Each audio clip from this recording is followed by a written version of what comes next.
Roncesvalles Avenue is part of a network of ancient native trade routes that have been in use for up to 11,000 years.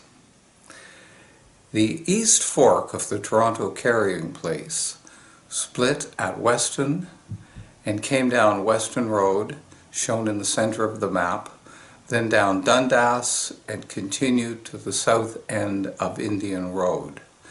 The old route is still in use with some changes. In 1812, 50 Chippewa, Mississauga, and Ojibwe resisted the American landing at the foot of Indian Road. In 1853, John Howard built Sunnyside Villa and laid out Indian Road to sell lots on his land.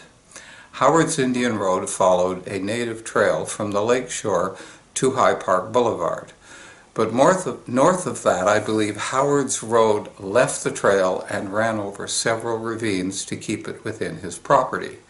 Native trails follow the high ground, avoiding ravines, streams, and climbing. An alternate route across O'Hara's land to Bloor and Dundas would have been like most native trails, flat, straight, and connected to other trails. I believe this was the approximate route of the trail. In 1856, Colonel O'Hara's sons laid out Roncesvalles Avenue to sell lots. Fortunately, their Roncesvalles Avenue connected the ancient trade route from the lake north to Dundas, along Western Road to the Toronto Carrying Place Trail and on to Lake Simcoe. So Roncesvalles Avenue was positioned to become an important route again. In 1879, Roncesvalles Avenue became the western border of Parkdale.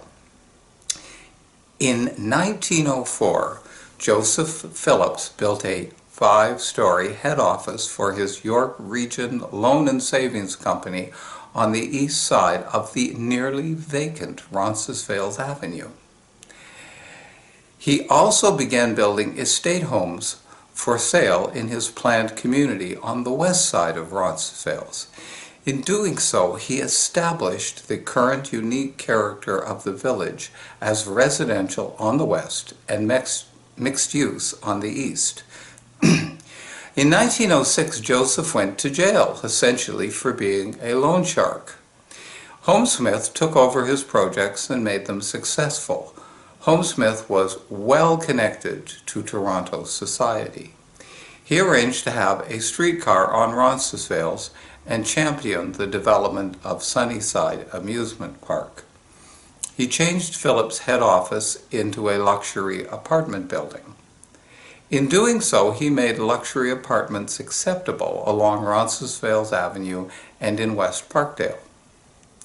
With all of this, and the building boom between 1910 and 1924, our Roncesvalles sprang into being.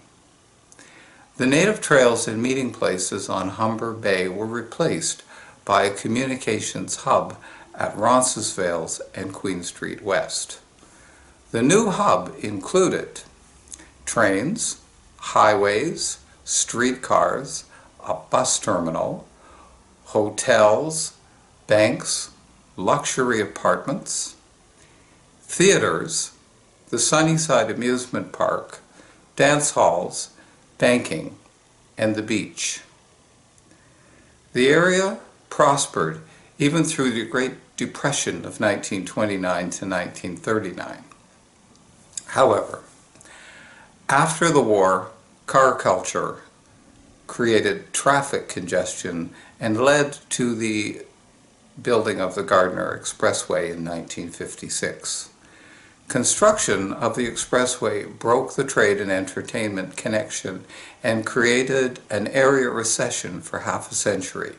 We have yet to fully recover. Preserving the heritage that made us grow will lead us to a better future for Roncesvalles. Thank you.